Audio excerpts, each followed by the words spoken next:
हरि ओम। गणेशाय नमः। ईश्वराभ्यां नमः। वाणी हिरण्यगर्भाभ्यां नमः। मातृपितृगुरुचरणकमलेभ्यो नमः। जनमानस निवासाय श्रीरामचन्द्राय ध्येयं सदा परिभवग्नं भीष्टदोहं तीर्थास्पदं शिवविरञ्चिनुतं शरण्यम्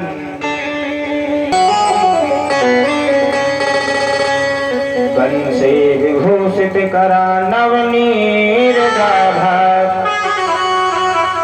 पीताम्बरादरुणबिम्बफलाधरोष्ठात् पूर्णेन्दुसुन्दरमुखादरविन्दनेत्रात् कृष्णात् परं किमपि तत्त्वमहं न जाने। नारायणं नमस्कृत्यं नरं चैव नरोत्तमं देवीं सरस्वतीं व्यासं ततो जयमुदीरयेत्।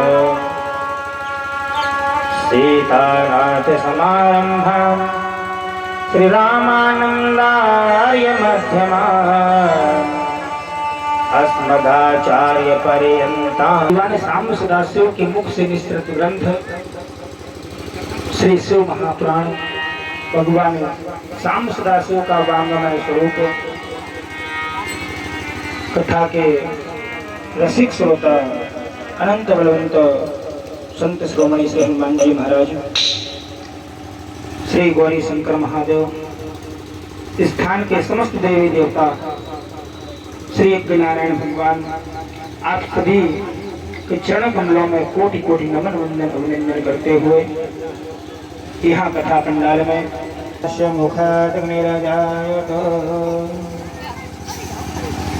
ओम जय शिव ओंकारा हरि भज शिव ओंकारा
स्वामी तेरे शिव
चावल पुष्प ले ले। श्री नारायण पुरुषोत्तमाय नमः। श्री शाम सदाशिवाय स्तपर।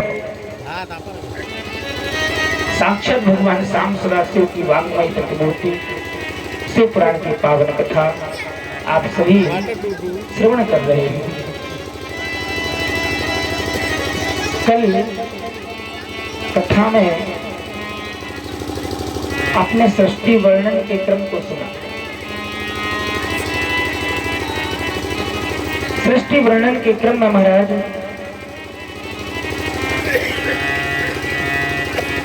ब्रह्मा जी के दो भागों से, एक से मनु जी महाराज, एक से शत्रुपा का प्राकट्य हुआ। वहीं से महाराज मैथिली सृष्टि या मानवीय सृष्टि का निर्माण हुआ। महाराज शत्रुपा और मनु से दो पुत्र हुए, प्रियव्रत और उत्तानपाद। प्रियव्रत उत्तानपाद। तीन कन्याएं हुई, आकुति, देवहूति और प्रसूति। मनु जी महाराज ने आकुति का विवाह रुचि प्रजापति के साथ किया। माता देवहूति का विवाह कर्दम ऋषि के साथ किया। और जो सबसे तीसरी कन्या है प्रसूति, उसका विवाह हमारे दक्ष प्रजापति के साथ कर दिया। उन्हीं की संतान परंपराओं से सारे चराचर जगत में जो भी मानवीय सृष्टि है, मैथिली सृष्टि है, वो सारी मैथिली सृष्टि महाराज मनु शत्रुपा के वंश से ही आगे बढ़ी। रुचि प्रजापति से और माता आकुति से यज्ञ भगवान का प्राकट्य हुआ। बोलिए यज्ञ नारायण भगवान की जय हो। एक जोड़ा प्रकट हुआ उस यज्ञ में से, एक स्त्री है, एक पुरुष है। यज्ञ नारायण और माता लक्ष्मी। उन्हीं यज्ञ नारायण के जो लक्ष्मी हैं 12 पुत्र हुए। कर्दम मुनि द्वारा माता देवहूति के गर्भ से 9 कन्याएं उत्पन्न हुई, जिन्हें नवधा भक्ति कहते। 9 प्रकार की भक्ति में यह प्राकट्य हुई। वही नवधा भक्ति भगवान शिव कहते हैं कि इन्हीं नवधा भक्ति से जो व्यक्ति मेरा चिंतन करे, भजन करे, कथा श्रवण करे, सारी भक्तियां जो है वही माता सबरी को श्री राम जी ने दंडकारण्य में सुनाई। प्रथम भगति संतन कर संगा, दूसरी रति मम कथा सुनगा।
भगति संतन कर संगा, दूसरी रति मम कथा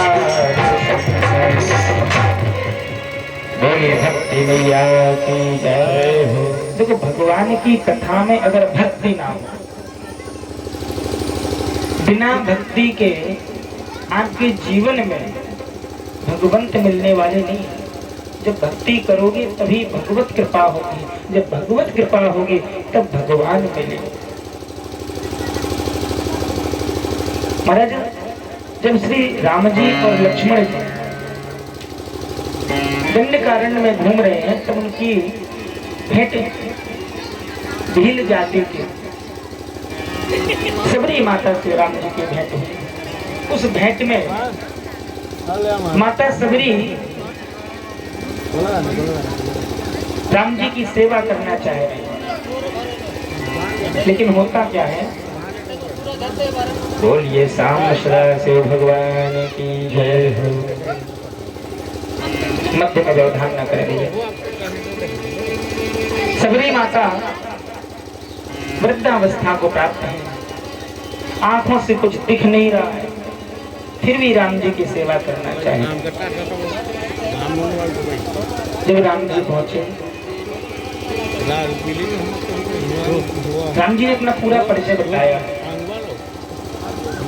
सबरी माता ने कहा, प्रभु मैं आपकी सेवा करना चाहती हूँ, बहुत दिनों से मैं आपकी राह निहार रही हूँ।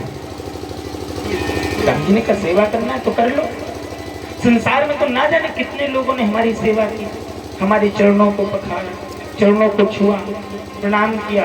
पूरे हमारा तो कार्य ही ये है, पूरे दंडकारण्य में, वन में जो हमें 14 वर्ष का वनवास है, उसका काम ही यह है। क्या काम महाराज? सकल मुनि के आश्रमन जाहि जाहि सुख। राम जी ने अपने हाथ उठा करके प्रण लिया कि मार्ग में जितने भी हमें दैत्य निशाचर राक्षस मिलेंगे उनका संहार करेंगे, और जाकर के जितने वन में महात्मा ऋषि मुनि साधु संत ध्यान मग्न हैं उन सबको जाकर के अपने दर्शन दे करके उनको सुख आनंद की अनुभूति कराएंगे। क्योंकि भगवान का प्राकट्य ही इसलिए होता है। परित्राणाय साधूनां विनाशाय च दुष्कृतां धर्म संस्थापनार्थाय संभवामि युगे युगे। क्या लगाऊंगा मामा? साधु संतों की रक्षा के लिए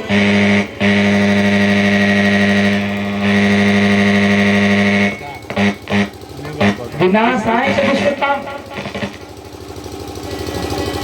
दुष्टों का विनाश संहार करने के लिए, धर्म संस्थापनार्थाय, धर्म की स्थापना के लिए, संभवामि युगे युगे, युगों युगों में भगवान अवतरित होते हैं, अवतार लेते। राम जी माता सबरी के आश्रम में पहुंचे।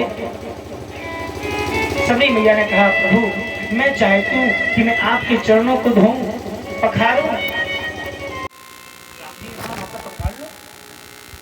जनक जी ने मेरे चरण पखारे, महाराज ने कहा, केवट ने मेरे चरण पखारे, आपको पखारना, आप भी पखारो। सबरी बोली, प्रभु क्या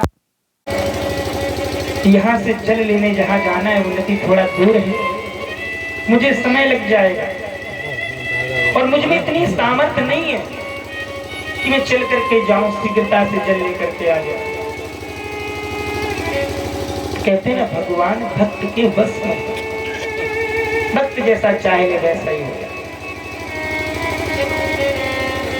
मेरे राम जी ने तुरंत अपना बाण निकाला, धनुष पर चढ़ाया, अपने दोनों चरणों के मध्य में बाण को मारा, वहीं से बाण गंगा का प्राकट हुआ।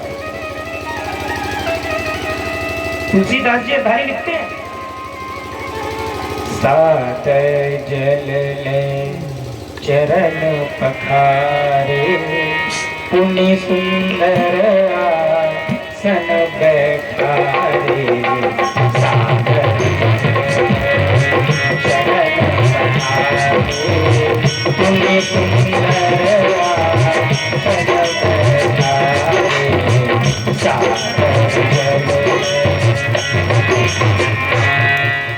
सादर जल ले चरण पखारे। महाराज केवट जो गया था वो कौन सा जल लेकर के आया था? गंगा के किनारे था, लेकिन नहीं, कहाँ गया? राम जी की आज्ञा जैसे ही मिली घर गया, पानी कठौता भर लिया, पानी लेने गया। बाबा तुलसीदास जी चाहे तो लिख देते, गंगा जल लिया, पानी लेने गया घर से। राम जी ने पूछा, केवट भैया ये बताओ, इतनी बड़ी गंगा बह रही जो हिमालय से आई हुई है, भोले बाबा के जटाओं से आई, और ये गंगा पूरे जग को, पूरे संसार को पावन करने वाली है। नख निर्गता मुनिवंदिता त्रैलोक्य पावन सुरसरी, तीनों लोगों को पवित्र करने वाली है। तुम्हें गंगा का जल नहीं दिखा, तुम घर भागे गए। अब राम जी पूछ रहे हैं तो केवट क्या उत्तर दे रहा है, सुनो जरा, कितना भोलेपन से उसने उत्तर दिया। और भगवान बस वही चाहते। केवट कहता, राम जी एक बहुत विचित्र बात आपको बताएं, किसी से कहना मत। महाराज क्या बोले? इसी गंगा से हम मछलियां पकड़ते हैं और इसी जल में पकाते हैं और इसी में हम अपना भोजन प्रसाद पाते हैं और पात्रों को इसी में धुल लेते हैं। तो ये तो महाराज अपवित्र हो गया हमारे हिसाब से। बोले महाराज इसलिए हम घर गए थे पानी लेने और भगवान कहते हैं मुझे यही चाहिए।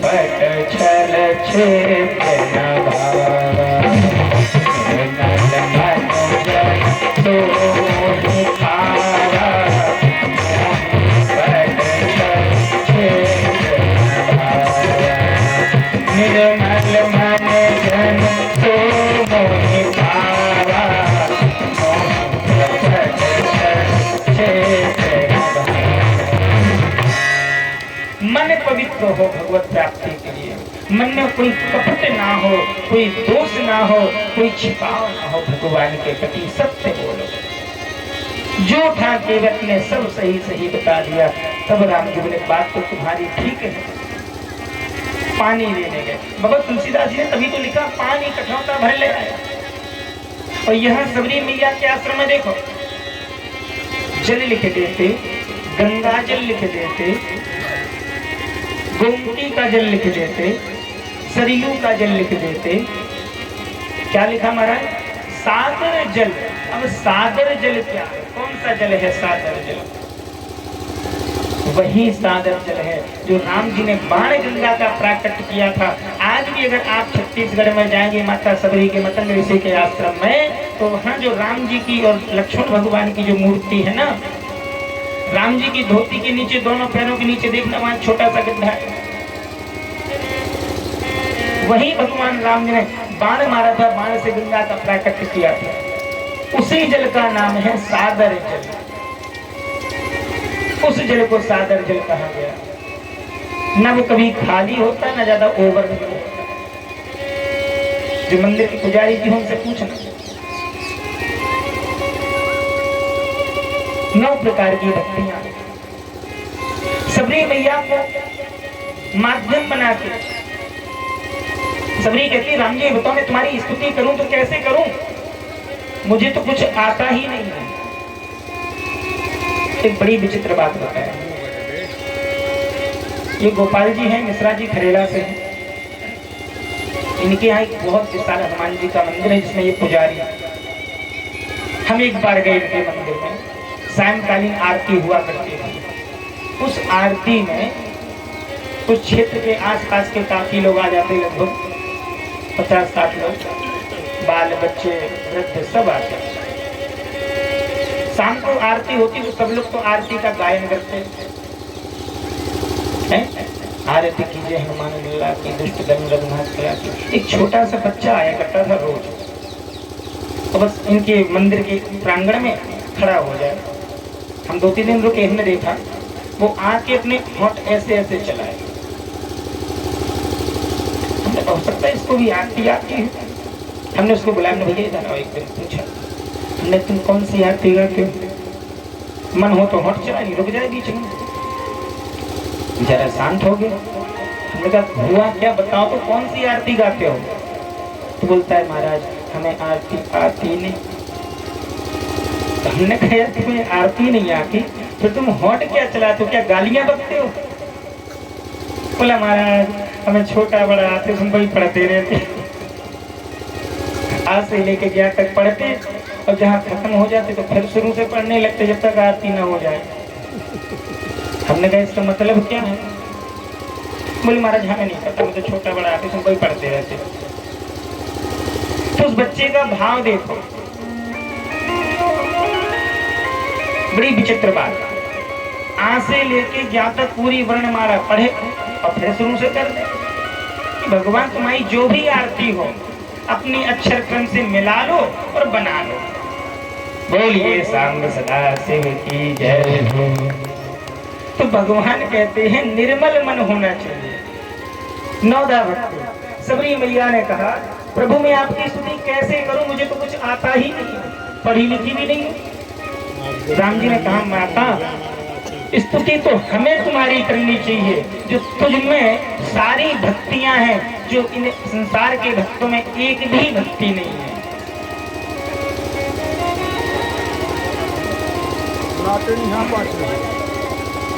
सिया राम। बोलिए शाम सदा से भगवान की जय हो। दाऊ साहब का आदेश है भैया, तेजी से बोलो, तेजी से बोलो। बोलिए शाम सदा से भगवान की जय हो। दाऊ साहब कहाँ चले जूता पहन के? आ जाओ, तेजी से सुने तो जाओ। नहीं नहीं, यहाँ बैठो पंडाल में। कथा पंडाल में बैठ करके कथा सुननी चाहिए, तब उसका पुण्य फल प्राप्त होगा। और अगर आप सोचो घर में बैठ के टीवी में देख के कथा सुने तो उसका पुण्य फल प्राप्त होने वाला नहीं है। ऑर्डर देना तो सब आते हैं कि ऐसा कर दो, ऐसा कर दो। अरे आप भी तो कुछ करो कि बस गांजा भरे हो बम भोले। अरे भगवान शंकर का अगर आप चरित्र देखेंगे तो उनके चरित्र में तो ना जाने कितने विचित्र कार्य किए उन्होंने तो जहर भी पान किया। जहर पान करो तब जाने। आइए अपने विषय पर आते हैं। भगवान राम ने सबरी मैया की स्तुति की उल्टी। सबरी को राम जी की करनी चाहिए। सबरी मैया कह रही कि प्रभु मैं आपकी स्तुति कैसे करूं, कहीं भी स्तुति करूं तुम्हारी, मुझे कुछ नहीं आता। अधम थे, अधम जात में ना, मैं अधम से भी अधम हूं। राम जी कहते हैं सबरी मैया मैं तुम्हारी स्तुति करता हूं। क्यों?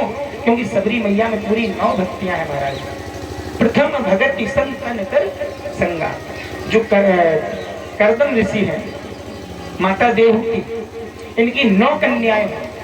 कौन कौन सी? प्रथम भगति संतन कर संगा। पहली जो भक्ति मैया है संतों का संग। भगवान कहते हैं आप हमेशा संतों का संग करो। और संत का मतलब केवल बाबा नहीं जो महाराज गेरुआ वस्त्र धारण किए हो बाबा बने हो। संत का मतलब है सज्जनता। जो सज्जन हो वो भगवा वस्त्र में भी हो सकता है, साधारण वस्त्र में भी हो सकता है, जीव जंतुओं में भी हो सकता, पशु पक्षियों में भी हो सकता। संत हृदय नवनीत हृदय संत हो, जिसके हृदय में प्रेम हो, जिसके हृदय में दया हो, जिसके हृदय में अहिंसा हो, जो दूसरों का हित करने वाला हो, जो दूसरों का हित चाहने वाला हो, जो दूसरों का भला करने वाला हो महाराज, वो संत है। और संतों के पास जाओगे तो आपको भगवंत अवश्य मिलेगा। नारद को देखे, नारद जी जब भागे भागे पहुंचे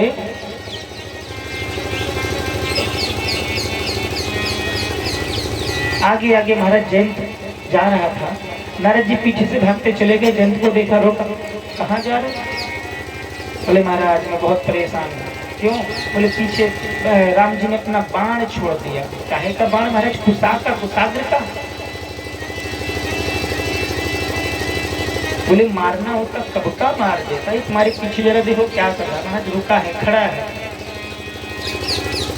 तो मान गए। बाबा तुलसीदास जी लिखते हैं अब वही भरोसा हनुमंत का बिनु हरि कृपा मिल ही नहीं सकता।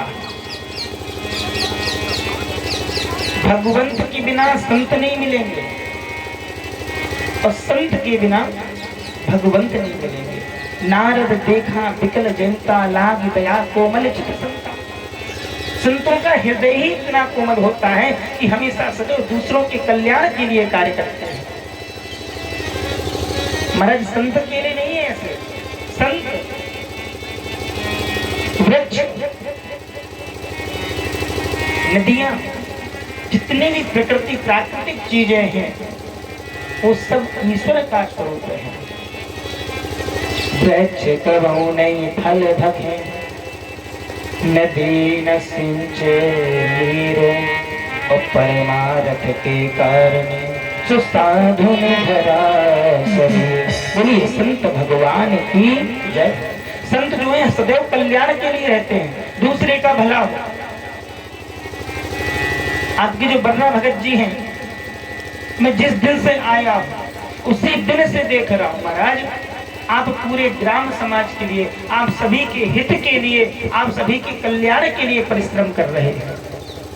उनका स्वयं का खुद का कोई लाभ नहीं है, आत्म लाभ हो, केवल आप सबका कल्याण हो।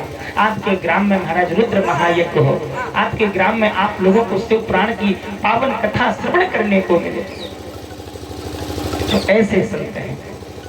तो पहली भक्ति क्या है? संतों का संग। जब संतों के संग बैठोगे महाराज, तो आपके जीवन में भगवंत मिलेगा। दूसरी भक्ति, दूसरी रति मम कथा प्रसंगा।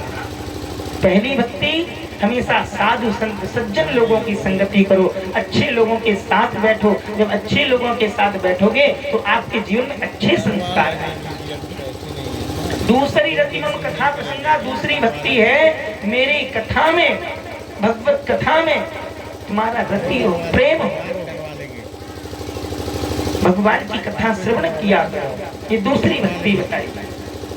गुरु पद पंकज सेवा, तीसरे भक्ति अमान। तीसरी भक्ति गुरु पद पंकज सेवा, अपने गुरु की, अपने से बड़ों की, अपने माता पिता की सेवा करो।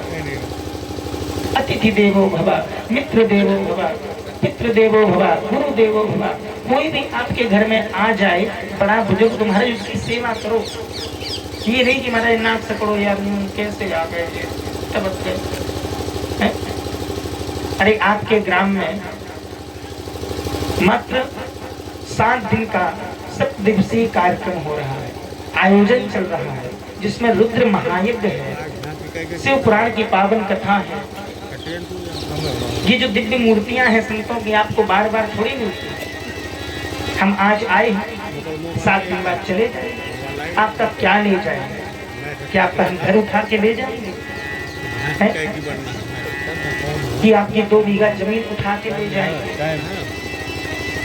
कुछ नहीं ले जाएंगे, सब यही छोड़ जाएंगे, और अपना जो भी कुछ है वो आपको दे के जाएंगे, ताकि आपका कल्याण हो, आपका हित हो, आपका भला हो, कुछ आपको नया सीखने को, श्रवण करने को मिले महाराज।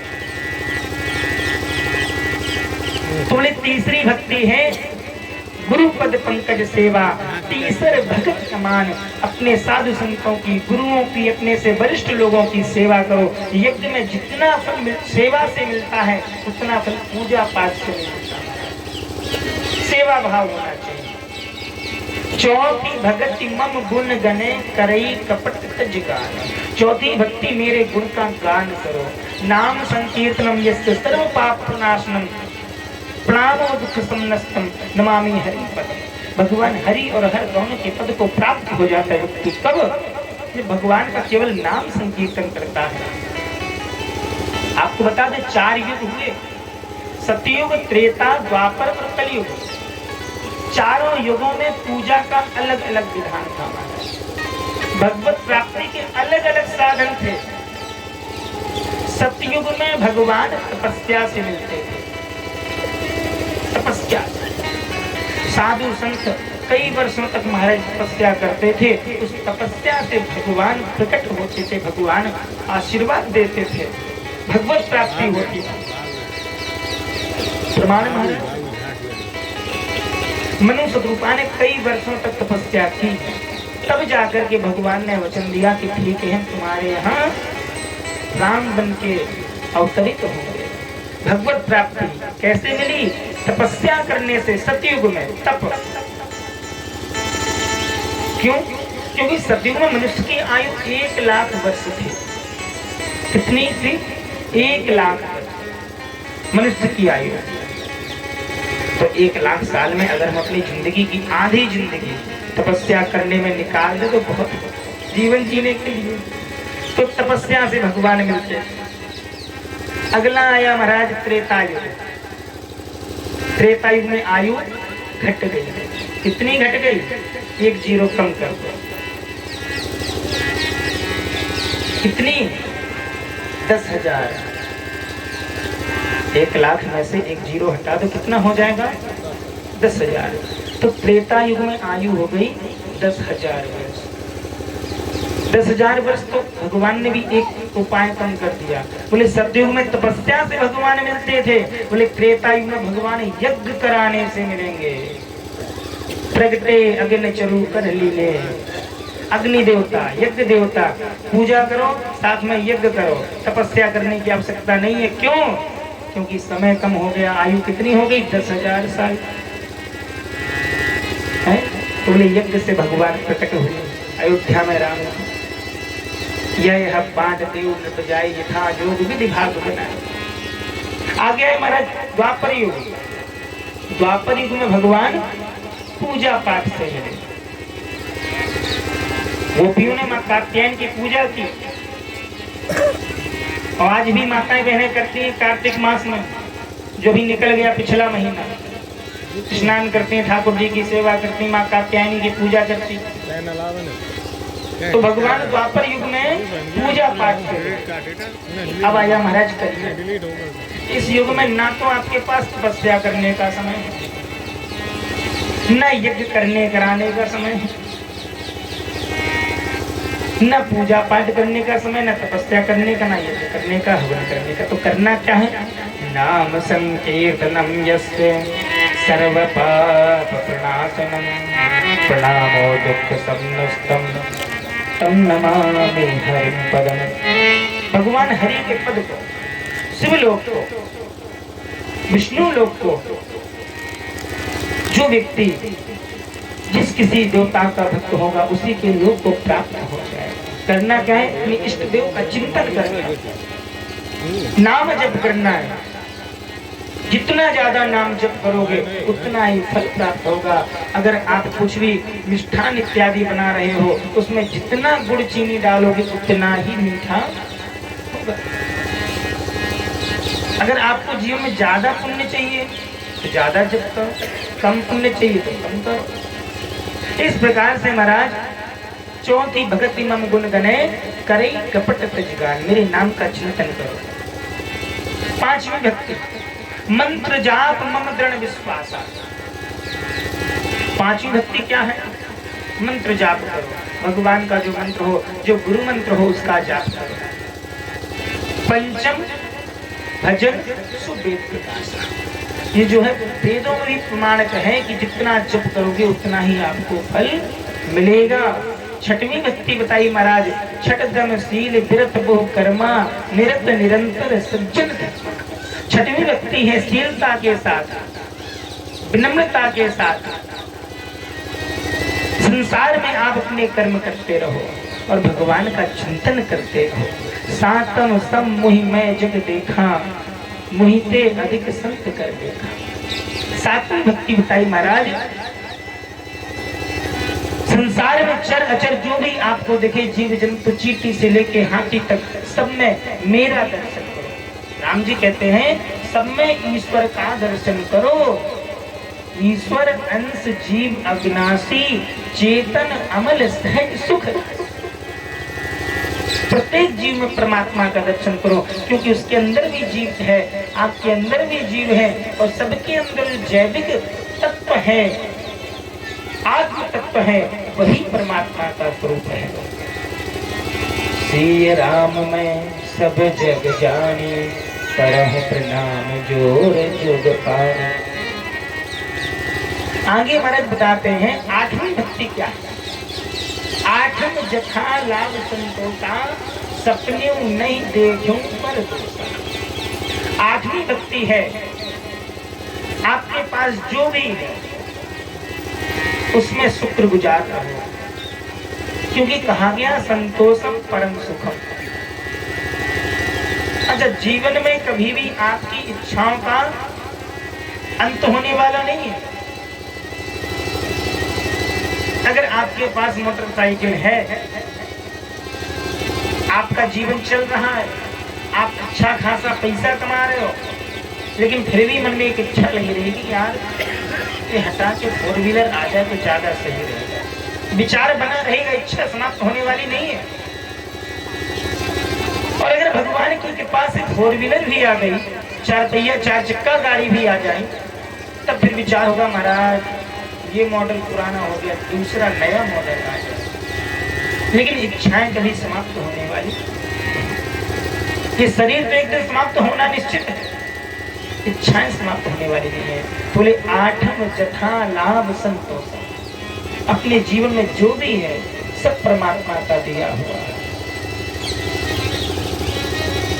जरूरी नहीं कि अपने आगे वालों को देखो, महाराज उसके पास 2 बैलगाड़ी, हमारे पास 1 गाड़ी है, उसके पास 25 बीघा, हमारे पास 5 बीघा।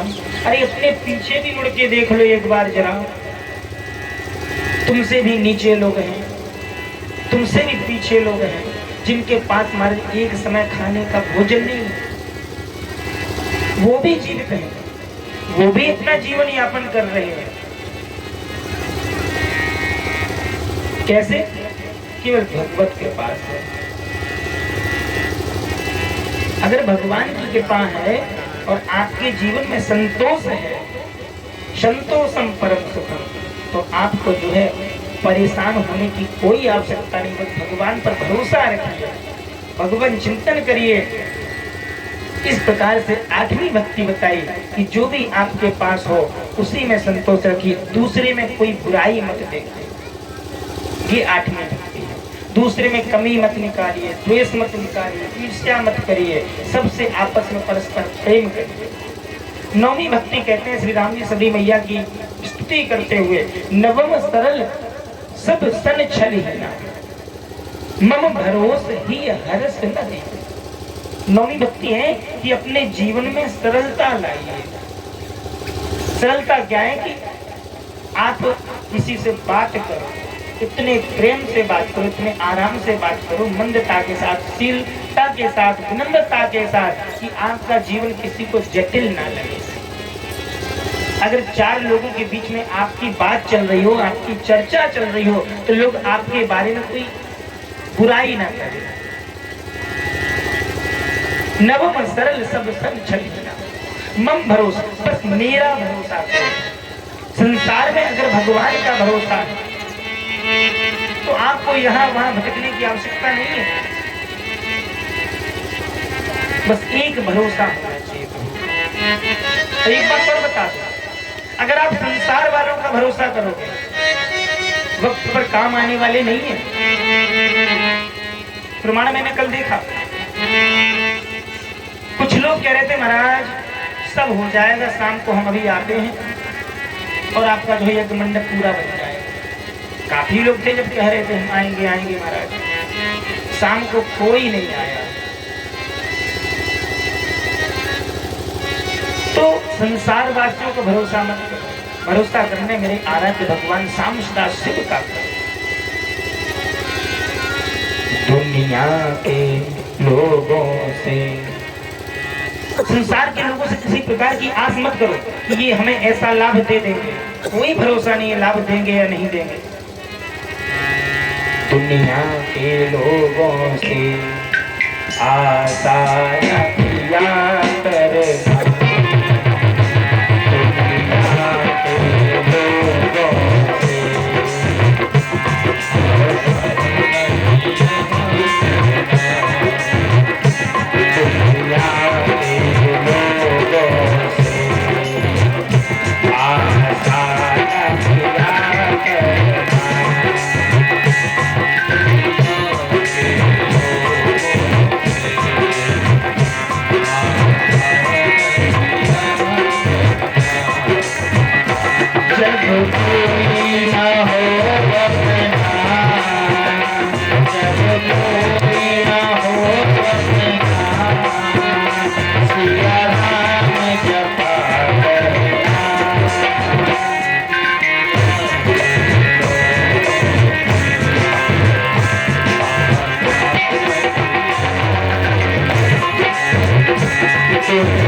जीवन के समुंदर में तूफान दिखाते हैं। जीवन के समुंदर में तूफान भी आते हैं। जीवन के समुंदर में तूफान दिखाते हैं। जीवन के समुंदर में तूफान भी आते हैं। हरि आप बचाते हैं। आसान पिया करना हरि आप बचाते हो।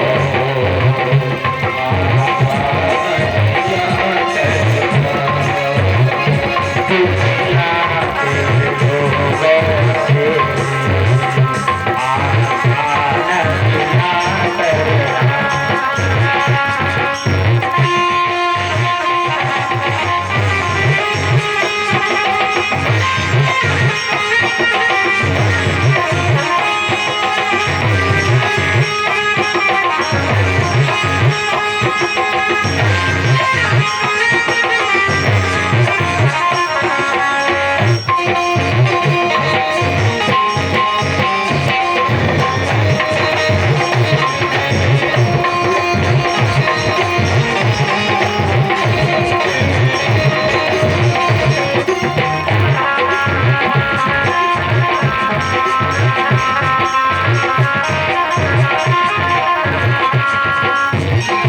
यह सोच अरे पगले, यह सोच अरे पगले, प्रभु तुझसे दूर है।